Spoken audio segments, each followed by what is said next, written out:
Sir আসসালামু আলাইকুম। Sir, এই আমরা হসপিটালগুলোর ওপিডিতে প্রচুর স্পেশালি ডার্মাটোলজি ডিপার্টমেন্টের ওপিডিতে প্রচুর রুগী দেখি এবং মোস্ট অফ দ্য রুগী হচ্ছে স্ক্যাবিক্স নিয়ে আসে। স্যার এই স্ক্যাবিক্স কিভাবে প্রতিকার করা যাবে, আপনার কি ধরনের ট্রিটমেন্ট দিয়ে থাকেন স্যার? স্ক্যাবিক্স সম্বন্ধে স্যার কিছু বলতেন। আসলে খুব একটা যুগোপযোগী একটা প্রশ্ন করেছেন। স্ক্যাবিস এখন স্কিন ওপিডিতে ব্যাপকভাবে আমরা পাচ্ছি। অনেক আমাদের দেশের অনেক পেশেন্টই স্ক্যাবিসে আক্রান্ত। আমাদের দেশে একটা এই মুহূর্তে বেশি হচ্ছে কেন? আসলে এটা কিন্তু একটা কন্টাজিয়াস ডিজিজ। এটাকে আমরা বাংলা যেটা বলি ছোঁয়াছুঁয়ি রোগ। তো এই রোগটা আমাদের দেশে বেশি হওয়ার কারণে হচ্ছে একটা যে ক্রাউডিনেস, হ্যাঁ, এটা হচ্ছে যে পপুলেশনের একটা ব্যাপার আছে। পপুলেশন ডেন্সিটিটা অনেক বেশি, ঘনবসতি যেটা বলে, এবং আমরা গাদাগুদি করে থাকি বিশেষ করে বস্তি এলাকায়।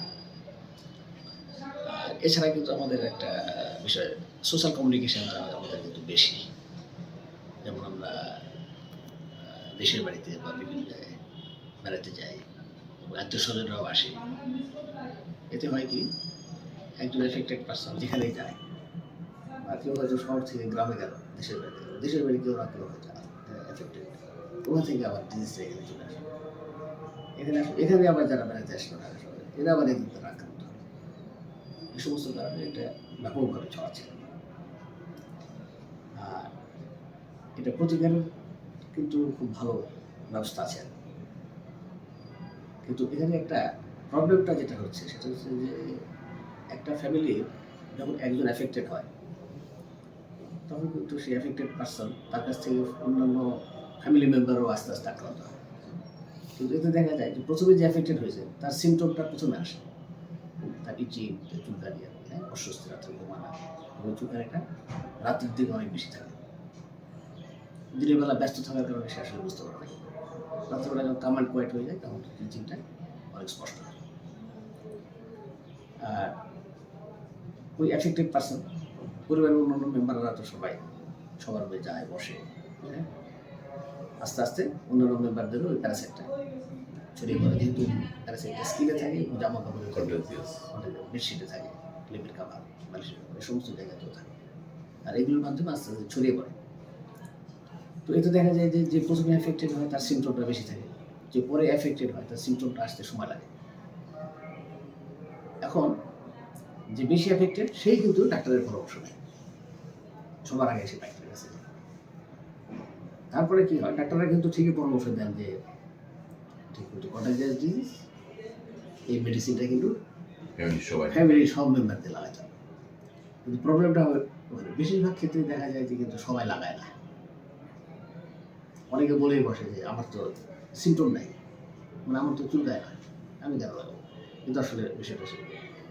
আসলে ওনার সিমটমটা একটু পরে আসবে, ওনার শরীরে এবং জামা কাপড়ে বিস্তারিত অলরেডি জীবনে চলে গেছে। এই জন্য এটাকে নির্মূল করতে হলে পুরো ফ্যামিলি থেকে জীবাণুটা ইরেডিকেট করতে হবে। এবং সেই জন্য কারো সিমটম থাকুক বা না থাকুক, ফ্যামিলি মেম্বারের যে কেউ অ্যাফেক্টেড হলে পুরো ফ্যামিলি মেম্বারের সবাইকে ওষুধটা লাগাতে হবে এবং সবাই জামা কাপড় কাচতে হবে।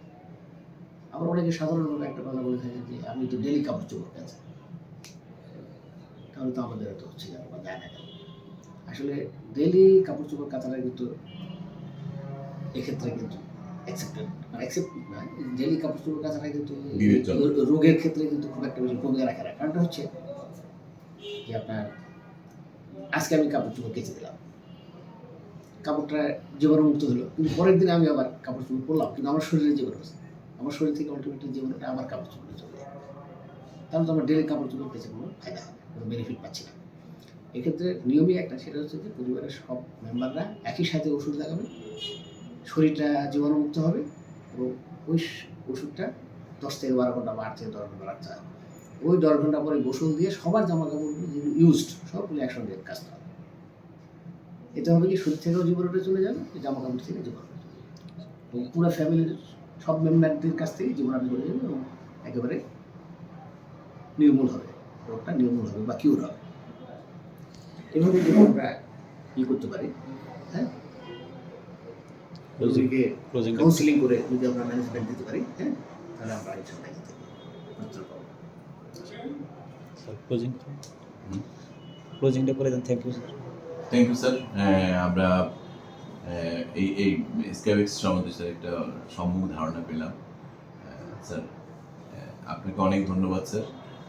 ওপিডি বা আমার বাংলাদেশের population density as well as বাংলাদেশে এই রোগটার বিস্তার প্রতিরোধে বিস্তার রোধে আপনার এই কথাগুলো আমরা আরও বেশি ছড়িয়ে দেবো সব সাধারণ মানুষের মধ্যে, যাতে পাবলিক অ্যাওয়ারনেসটা বাড়ে এবং এই রোগ প্রতিরোধে আরও সাধারণ পিপল উপকৃত হয়। Thank you sir. ওকে, আপনাকে থ্যাংক ইউ স্যার।